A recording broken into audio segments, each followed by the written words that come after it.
I actually hit a hotel building. Yes, the hotel. I hit it. This is something I did when I was about, 21. If you stay until the end, you will be able to hear exactly how the entire court case played out, because obviously this is a crime. Oh, okay. Before we jump into the video, I did just want to thank Truthfinder for sponsoring this portion. It is this amazing resource to give you all things background history on anybody. It doesn't matter who you're looking up, they got you covered. If it comes to like a date and you're a little nervous, he's being a little sketchy with you, did he come at you with a nickname, but then you found his first and last name some way, take that and put it in the Truthfinder. It is an amazing resource to understand more about someone's background.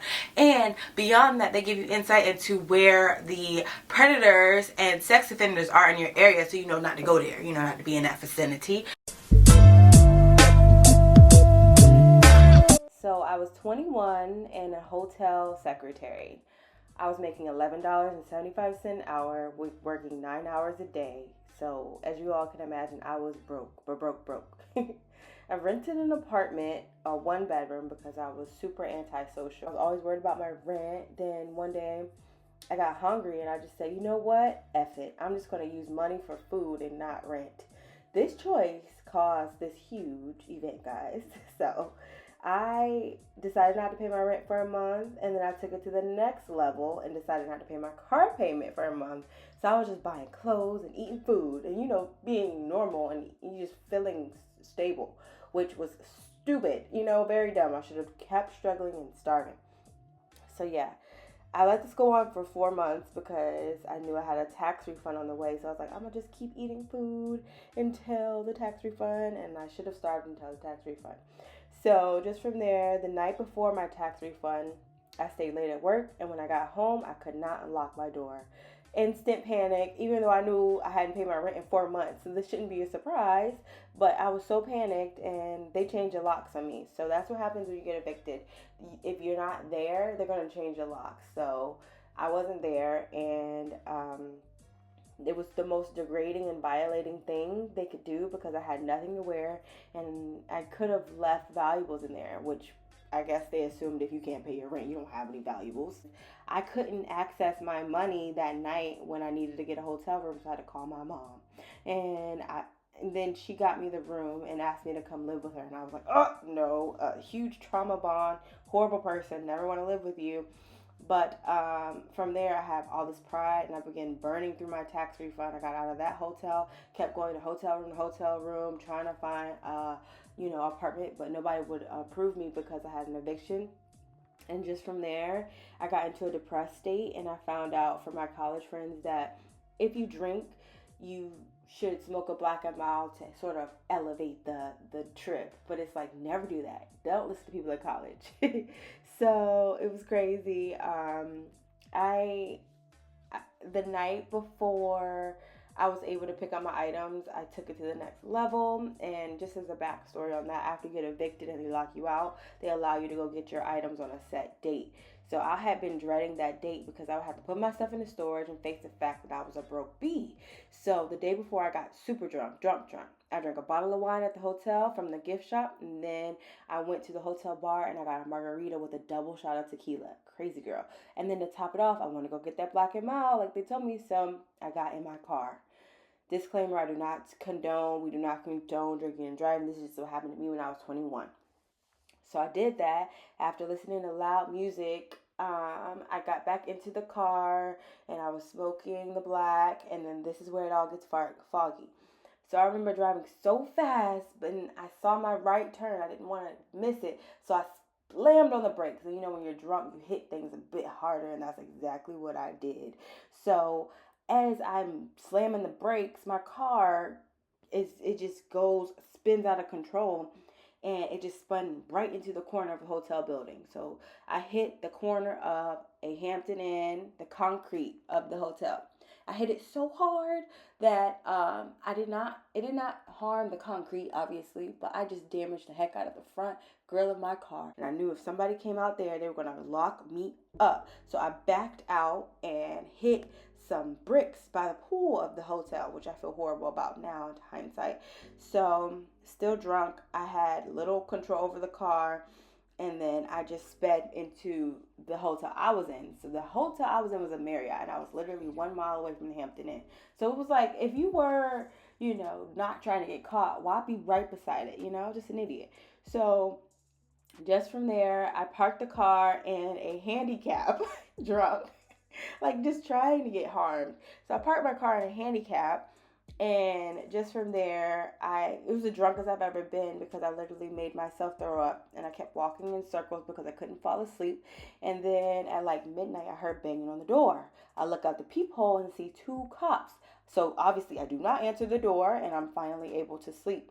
I get up at 3 a.m. to get my wallet out of the car because I knew, um, like, I needed to grab it. I don't know why, but then I found out my car was gone. So I was acting so crazy to the night auditor at the front desk. I was like, "Where's my car?" I'm freaking out, knowing damn well I had just, skipped paying on it for 4 months, drove it into a building, really did huge damage to it, and then I parked in the handicap. So all three of these factors could have caused it being towed, but still my pride was like, "Where's my car? Where's my car?" So then a cop ended up coming in early in the morning, and we reviewed the footage together, and we watched how his colleagues took the car, and he ended up telling me, "Hey, I know what you did." And like, all the cops involved within this were like on my side. They could tell I was just a young person who did something dumb. So they were not treating me like a criminal. He did not arrest me at that moment. He knew what I did. He was like, "You're going to have to go in and answer some questions." And from him not arresting me made me know that once I went in, they were going to arrest me. So I was like, "I do not want to deal with that." So I avoided at all costs. I got a voicemail from someone saying, "We know what you did with your car, and your car is now evidence into the trial." So from there, I was freaking out. I told my mom that my car got repoed because I didn't pay it, and then I had to move in with her, which was a traumatic experience of living with her at 21. So I was very depressed, and I was never there, and I was just driving my new car that I bought, which was a horrible Volkswagen that was breaking down every day. I was driving that every day, and then I got a letter in the mail saying a warrant for my arrest. So I was freaking out. I was like, "Oh my God, there's a warrant for my arrest. What the heck?" I called the number on the piece of paper, and they told me that it was on a Friday. I'll never forget. It was a Friday, and when I called, they laughed and said, "Yeah, you can come in today, but we won't be able to get to your case until Monday, so you'll be here all weekend." He was laughing. So I was like, "I'm not going in." And then I was like, "Okay, I'll come in on Monday."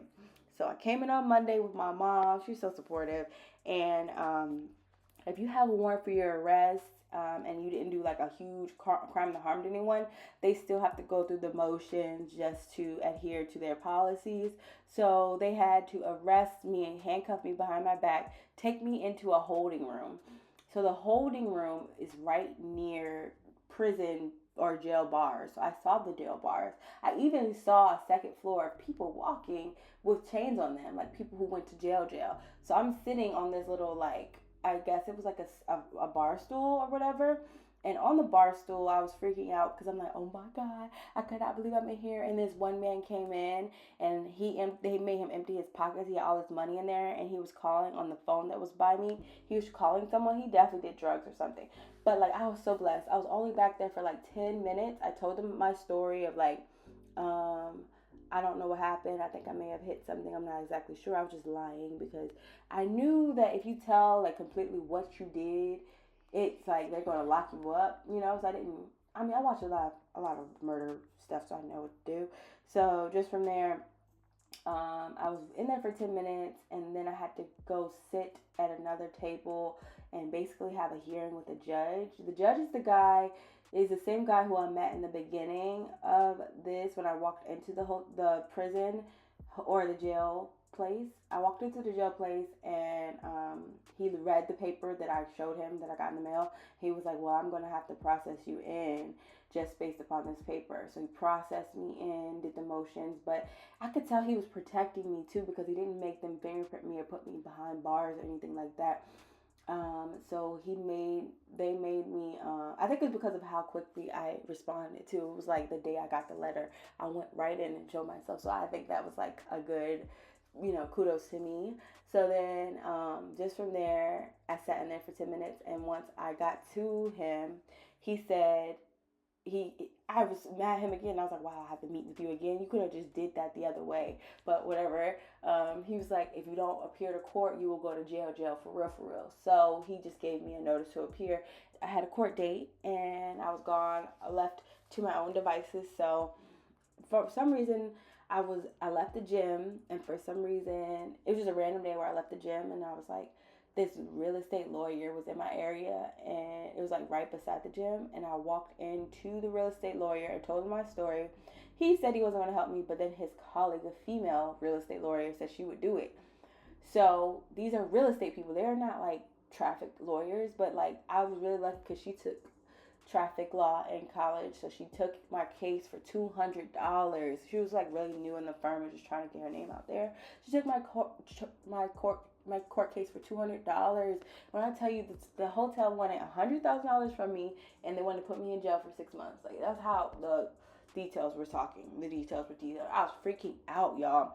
So just from there, she pushed the date back. She pushed the date back like 10 times. Like, I remember it was a year went on of her just emailing me through my Gmail. It was my college email. That's how fresh I was out of college. She was emailing me like, hey, I pushed the date back again. It's looking like they're not going to put you in jail. It's looking like they're just going to try to fine you. I was like, how am I going to get $100,000? That's what I was thinking. So then from there, I just remember the day came where she couldn't push it back anymore, and she was like, we have to appear in court. So it was me and my real estate lawyer in court. I come into court. I had the amount of prayer prior to, though. I want to let y'all know, prayer changes your environment. Prayer changes everything. So I was praying so hard before we went. So I was just praying. And when we got there, I went alone, obviously, I didn't see my lawyer initially. I think she came late, which is definitely scary for someone who has a huge court case, $100,000 court case, and your lawyer's late. What? But whatever. So just from there, I just remember the guy beside me, super dark-skinned guy, he was laying in his lap praying. I'm just like, this is not motivating. You're really killing my vibe. So then I look to my left, and I see the woman that was at the hotel when I hit the building. I saw her, and I was like, that is her. Even though it was a year, you remember faces. Even though I was drunk, you remember faces. So I was like, oh my God, the witness is here. I was freaking out, y'all. I was going crazy. So then just from there, they called my case, or they called a whole bunch of people's cases, and I was waiting, and my lawyer walks up to me, and I'm like, oh, hey girl, hey. And she was like, be quiet, don't say anything, you'll be called up in a few. And I was like, bet. So then she came back to me. She was like, the hotel didn't show up. Can you come outside of the courtroom with me for a moment? And I was like, yes, I can come outside of the courtroom with you for a moment. So I came outside of the courtroom with her, and it was just the most beautiful news. She was like, okay, so you're not going to be charged for hit and run. The hotel didn't show up. Over the course of the year, they filed a claim with their insurance. They want to wipe their hands with it. The witness cannot speak. When you go back in there, when you get called on, all you have to do is say yes to everything, and then you'll be free to go. So, boom. She told me they were going to charge me $200.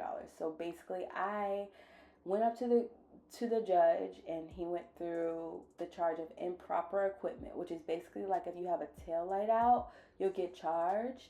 So, I got charged with improper equipment, so $200 for there, and they set me free. So, the amount of tears, like I was screaming. I'm like, I went from $100,000 lawsuit to $200.